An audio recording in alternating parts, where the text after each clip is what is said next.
Hello friends, welcome back. I'm Sachin Bhardwaj and I'm here again to present you with the lecture on the economic survey. The chapter is the agriculture, food and part, and it is second such part of that lecture. So in last chapter we learned about the sort of inflation indexes, the overall trend in inflation in India. Today we'll be watching the impact of fall in crude prices on the inflation, how the fall in crude prices affect the inflation in India. Since India is dependent on import of crude oil to meet about almost 80% of its crude oil requirements, global fluctuation in crude oil prices has significant impact on the domestic inflations world over. So, the price of Indian basket of crude oil declined by almost 46% in April to December of 2015. April to December in 2015. So earlier, the decline in crude oil prices had helped India to deregulate its diesel prices. And in turn, deregulation had reduced the subsidy burden, thereby, it helped reduce the fiscal deficit. So, post deregulation of this diesel, decline in diesel prices has resulted in reduction in overall inflation. Let's talk about the food inflation then. The Consumer Food Price Index, what we call CFPI, Consumer Food Price Index. This basket, it comprises various categories such as cereals, pulses, vegetables, fruit, milk, eggs, meat, fish, etc. So food inflation remained high during the period from 2010 to 10-11 2010-11 to 2013-14. Food inflation in that period was quite high. What was the reason? Supply side constraint were the main drivers behind this inflation. In particular, pulses, edible oils, and vegetables. We faced certain lesser supply of these products, and food inflation was getting higher and higher. So, in fact, in the spike in pulse prices was mainly due to shortfall in production of tur and gram. And in order to avoid further spike in the price of pulses, the government has decided to build a buffer. How? They'll be making this buffer by procuring tur and urad, and they had initiated actions to ensure timely imports. And now we'll look into the urban and rural sector inflation. The general inflation measure separately for urban and rural segments of the CPI that have been widening in recent months. The urban CPI basket has been experiencing lower inflation as compared to their rural counterpart. So the global commodity prices meltdown has pulled down the prices of fuel products and other tradables, and thereby it benefited the urban consumers. Now, the difference between the rural and urban inflation is also growing due to variation in weights of the items that are included in these baskets, the urban and the rural sector. Whereas the rural basket is concerned, so CPI assigns significantly larger weights to the cereals, vegetables, meat and fish, and pulses, of course. So prices of these commodities have been experiencing the volatility, and this volatility was experienced due to supply side constraint, like I told you. So there is also a lack of seamless agri products in country. So lack of market, lack of products, they all, when were put together, they created a higher side of inflation in the rural sector.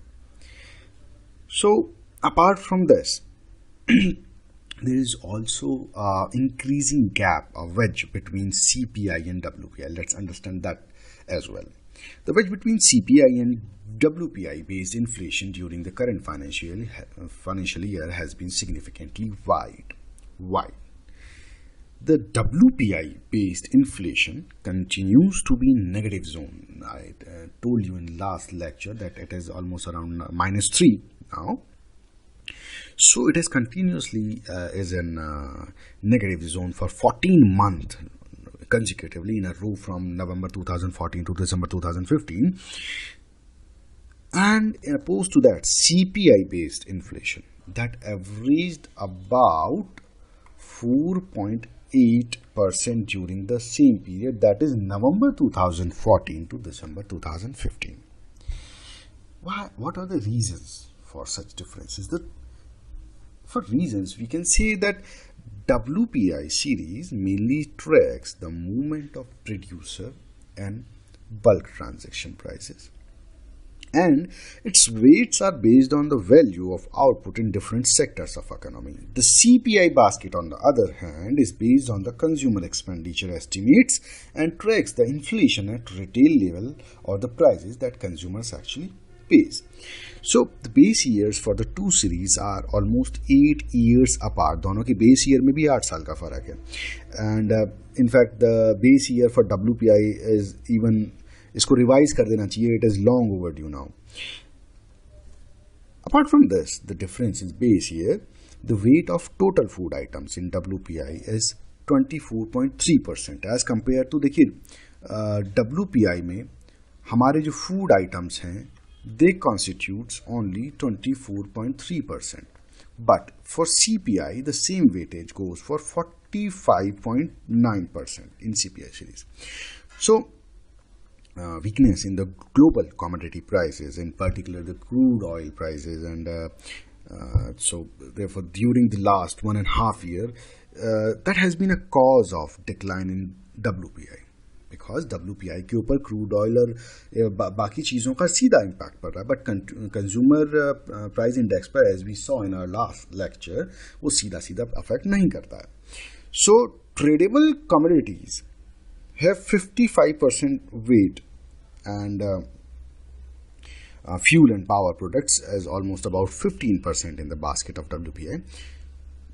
जबकि अगर हम बात करें CPI की, the CPI basket consists of commodities as well as services. Minded, हमने last lecture में भी बात की थी कि WPI does not consist of services and CPI does.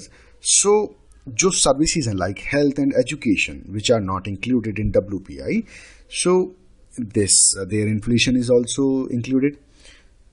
So the CPI is having negligible crude prices passed through owing to the negligible weight of petroleum products. So देखिए अब दो चीज़ें हो रही हैं, rising cost of service sector and declining cost of petroleum products. दोनों के effect finally CPI पर नहीं आ रहे हैं. So इस वजह से इस करके CPI लगातार rising trend शो कर रहा है. So, having understand for reasons for the differences in CPI and WPI, let's move to agriculture and food management. Agricultural and allied activities remain the major source of livelihood for nearly half of the Indian population. So, in fact, the share of agriculture in employment was 48.9% of the workforce. Bharat के 48.9% लोग आज भी agricultural और allied services में लगे हुए हैं. सो GDP was 17.4%, जो कंट्रीब्यूशन रहा है in 2014-15 as the constant prices, and the 12th 5-year plan that was from 2012-13 to 2016-17. This 12th 5-year plan, इसने कहा कि भाई we invest a growth of around, एक हम टारगेट मान के चलते हैं कि आप 4% ग्रोथ को अचीव करिए for agricultural sector and allied sectors. अगर हमें इंडियन इकोनॉमी को, जीडीपी को 8% से ऊपर, 8% पर एनएम से ऊपर ग्रोथ रेट हमें कायम रखना है, तो we need to make our agriculture sector grow more than 4%. But अब असली कहानी सुनते हैं. During the last 3 years, the growth rates in agriculture have been fluctuating. देखिए 2012-13 में ये कितना रहा? Only 1.5%. उसके बाद ये 2014-15 में कितना रहा? Guess? -0.2%. So this is in itself telling you the whole story. Now, according to the Central Statistic Office, they estimate that this estimate was released on 8th February of 2016. They say the growth in agriculture, forestry and fishing sector is estimated only at 1.1% in 2015 and 16. Wow, very bright future. What are the reasons for such poor performance of the agricultural sector? The shortfall in agricultural sector is explained by the fact that 60% of the agriculture in India, 60% is rainfall dependent. And as you are aware, there have been 2 consecutive droughts during the year in 2013 and 2014-15 financial year. So, moreover, there are issues of expansion in irrigation and its efficiency, as the growth of capital formation in agriculture sector that has been declining, and there is also a volatility in the market, especially of prices that altered and distort the cropping pattern of the some crops.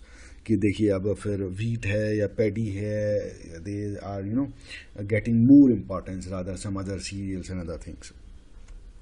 So estimate ने जो अभी we are talking about, the one published by the Central Statistic Office, they suggest that for agriculture sector to achieve their target of 4%, a significant different approach has to be followed.